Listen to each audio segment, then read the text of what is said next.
ሻቢያ አዲስ ሰራዊት አስመረቀ። ምርቃቱ የተካሄደው ብርጋዴር ጀነራል ኢዮብ ፍስሐ መቀለ ደርሰው በተመለሱ ማግስት መሆኑ ትኩረት ስቧል። ትራምፕ ተስፋ ቆረጡ። መላው አውሮፓ ጦርነታቸውን የነቀፈባቸው ትራምፕ አዲስ ወጥመድ ዘረጉ። የአውሮፓ ሀገራት ወደ ሆርሙዝ ወሽመጥ ሄደው ነዳጅን እንዲወስዱ ጠየቁ።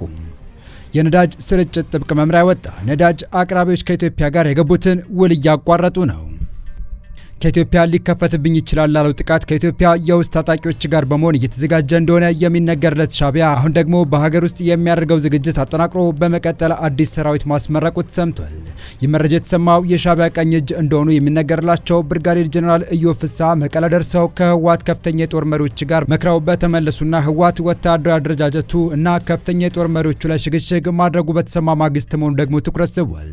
እንመለስበታለን። በሌላ መረጃችን ደግሞ በቀጠለ የመካከለኛው ምስራቅ ጦርነት ማለት ትራምፕ የዘረጉት አዲስ ወጥመድ ትኩረት ስቧል። ፕሬዚዳንቱ መላው አውሮፓ ወደ መዳፋቸው ለማምጣት የሆርሙዝ ሰርጥን ጥቅም ላይ ማዋላቸው ደግሞ አግራሞትን ፈጥሯል። የዚህና በዚህ ጦርነት ሳቢያ በኢትዮጵያ እየታየው ስላለው የነዳጅ አቅርቦት እጥረት አዲስ መረጃ ስለመሰማቱ አክለን ይዘን ቀርበናል። ሰላም ውድ የሁሉ ዴይሊ ቤተሰቦች እንደምናላችሁ፣ ቻናሉን ሰብስክራይብ፣ ላይክ፣ ሼር እያደርጋችሁ እስከ መረጃዎቻችን ፍጻሜ አብራችሁን ቆዩ።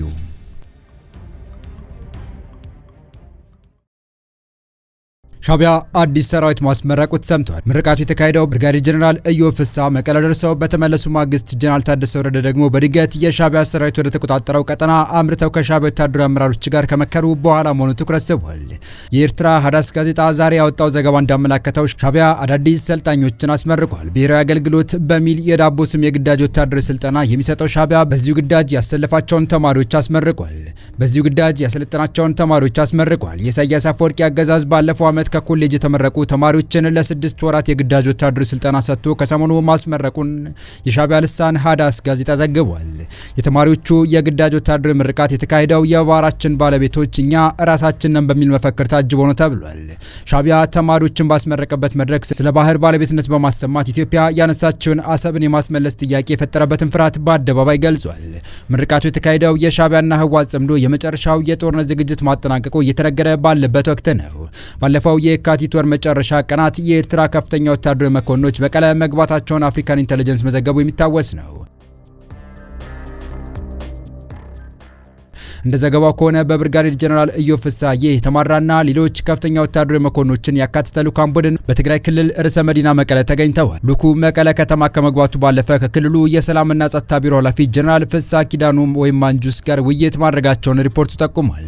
ይህ ስብሰባ ተካሂዷል የተባለበት ቀን የካቲት መጨረሻ ቀናት የትግራይ ኃይሎችን ወይም ቲዲኤፍ በበላይነት የሚመራው የክልሉ ጸጥታ ቢሮ በወቅቱ የፌዴራል መንግስቱን የሚተች በተለይም በአዲስ አበባ እየተከናወነ ያለው የኮሪደር ልማት የሚያጠለሽ መግለጫ አውጥቶ በነበረበት ወቅት ነው። ይህ የኤርትራ ወታደራዊ መኮንኖች ጉብኝት መረጃ ይፋ የሆነው የትግራይ ክልል ጊዜያዊ አስተዳደር ከኤርትራ መንግስት ጋር ምንም አይነት ግንኙነት እንደሌለው በተደጋጋሚ ሲገልጽ በቆየበት ማግስት መሆኑ ዘገባውን አነጋጋሪ አድርጎትም ነበር።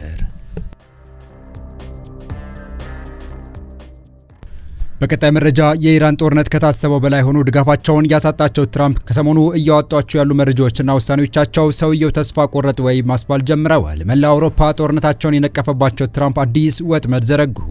የአውሮፓ ሀገራት ወደ ሆርሙዝ ወሽመጥ ሄደው ነዳጅ እንዲወስዱ ጠይቀዋል። የአሜሪካው ፕሬዚዳንት ዶናልድ ትራምፕ ዩናይትድ ኪንግደም፣ ፈረንሳይና ሌሎችም ሀገራት ወደ ሆርሙዝ ወሽመጥ በመሄድ ነዳጃቸውን እንዲወስዱ መልእክት አስተላለፉ። ሄዳችሁ የራሳቸውን ነዳጅ ውሰዱ፣ በቃ ውሰዱት ሲሉ ትራምፕ በትሩዝ ሶሻል የማህበራዊ ሚዲያ ገጻቸው ላይ ጽፈዋል። ፈረንሳይ የጦር መሳሪያ ጭነው ወደ እስራኤል የሚጓዙ አውሮፕላኖች በአየር ክልሏ እንዳያልፉ አግዳለች ሲሉ ሀገሪቱን ወቅሰዋል። ፈረንሳይ እያገዘችን አይደለም፣ ግን የኢራን ጠላት ተወግደዋል ሲሉም ትራምፕ ተናግረዋል። ትራምፕ በማህበራዊ ሚዲያቸው ፈረንሳይን በጽኑ አውግዘው አሜሪካ ይህንን አትዘነጋም ብለው ዝተዋል። ዩናይትድ ኪንግደምን ጨምሮ ሌሎችም በሆርሙዝ ወሽመጥ መዘጋት የነዳጅ አቅርቦት መስተጓጎል የገጠማቸው ሀገራት ወደ ወሽመጡ ሄደው ነዳጃቸውን እንዲወስዱ ፕሬዚዳንቱ አሳስበዋል። ለራሳችሁ መታገል መማር መጀመር አለባችሁ። ከዚህ በኋላ አሜሪካ አትረዳችሁም፣ አልደረሳችሁልንም፣ እኛም አናግዛችሁም ብለዋል። ትራምፕ የኢራን አስተዳደር መበጣጠስ እንደተቻለ ገልጸው ከባዱን ደረጃ አልፈናል፣ ሂዱና ነዳጃችሁን ውሰዱ በማለት ለሀገራቱ መልእክታቸውን አስተላልፈዋል። በሌላ በኩል ደግሞ ጠቅላይ ሚኒስትር ቤንያሚን ኔታንያሁ እንደገለጹት እስራኤል ከአሜሪካና ከአረብ ሀገራት ጋር በመሆን የዓለምን የኃይል አቅርቦት መስመር የሚቀይር አዲስ ስትራቴጂ ነድፈዋል።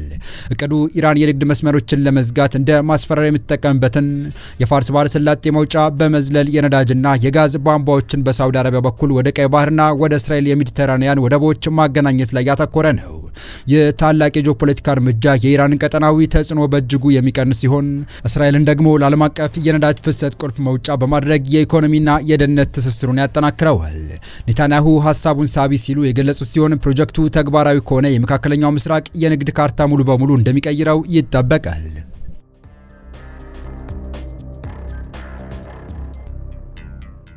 በመጨረሻም ኢትዮጵያ ከመካከለኛው ምስራቅ ሀገራት ጋር የነበራት የረጅም ጊዜ የነዳጅ ግብይት ውል በጦርነቱ ምክንያት መስተጓጎሉና አቅራቢ ሀገራት ምርቱን ማቅረብ እንደማይችሉ ማሳወቃቸውን የንግድና ቀጠናዊ ትስስር ሚኒስትር ካሳሁን ጎፌ ገለጹ። በመካከለኛው ምስራቅ ጦርነትና ዓለም አቀፍ ቀውስ ምክንያት በነዳጅ አቅርቦት ላይ ያጋጠመው ችግር ለመቋቋም የሚያስችሉ ውሳኔዎች መተላለፋቸውን አሳውቀዋል።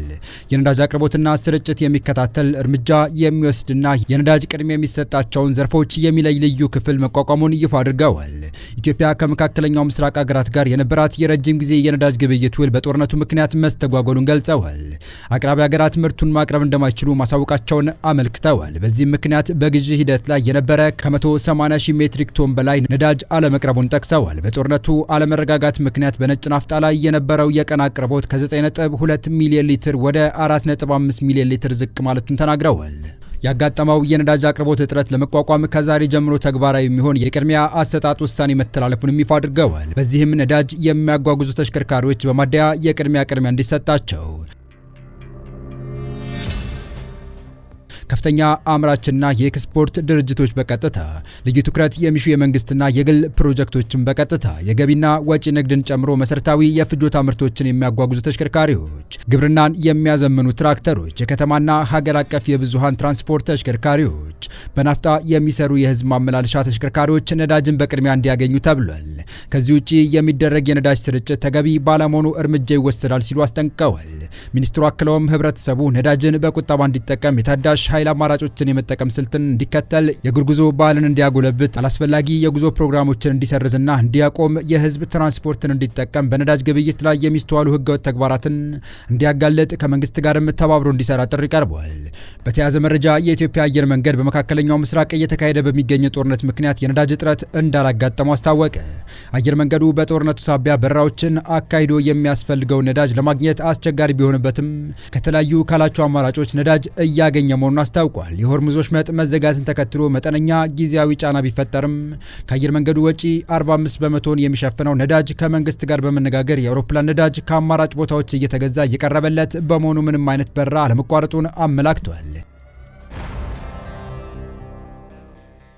አየር መንገዱ ይህ ያስታወቀው በሀገሪቱ የአውሮፕላን እድሳትና ጥገና የማካሄድ ያለው አቅም ዝቅተኛ በመሆኑ የዘርፉን አቅም መገንባት በሚያስችል ጉዳዮች ላይ ለመወያየት ከተካሄደ ስብሰባ በኋላ ነው። የአፍሪካ አየር መንገዶች ማህበርና የኢትዮጵያ አየር መንገድ በጋራ በአዲስ አበባ ባካሄዱት መርሃ ግብር አየር መንገዱ ያለውን አቅም ለማስተዋወቅ እንደተጠቀመበትና ሌሎች አየር መንገዶችን በአውሮፕላን ጥገና መርዳት እንደሚችል እንዳሳየበት ዋና ስራ አስፈጻሚው መስፍን ጣሰው ገልጸዋል። ይህ በእንዲህ እንዳለ አየር መንገዱ ከሚያካሂዳቸው በረራዎች ወደ 8 የሚጠጉ ሀገራት ላይ እና 11 የበረራ ጣቢያዎች ላይ በረራ አቋርጦ የነበረ ሲሆን ያለውን የጸጥታ ሁኔታ ካጠና በኋላ ግን በ5 ሀገራት ላይ በረራ መጀመሩን ተናግረዋል። የተወደዳችሁ የቻናላችን ቤተሰቦች ለአሁኑ ለእናንተ ይመጥናሉ ብታደምጧቸው ታተርፉባችኋላችሁ ብለን የመረጥንላችሁ ዕለታዊ መረጃዎቻችን እስካሁን ያደመጣችኋቸው ነበሩ። በተመሳሳይ ሀገራዊና ቀጠናዊ ጉዳዮች እንዲሁም ዓለም አቀፋዊ የጂኦፖለቲካ ወታደራዊና አነጋጋሪ ክስተቶችን ለበለት ተከታትለን በትኩስ ይዘን እንደምንቀርብ እያሳወቅን የቻናሉ ቤተሰብ ካልናችሁ ሰብስክራይብ፣ ቪዲዮ ላይክ እና ሼር በማድረግ ተደራሽነታችን ታሰፉ ዘንድ አክብሮታዊ ግብዣችን ነው። አበቃን። ሰናይ ጊዜን ተመኘን።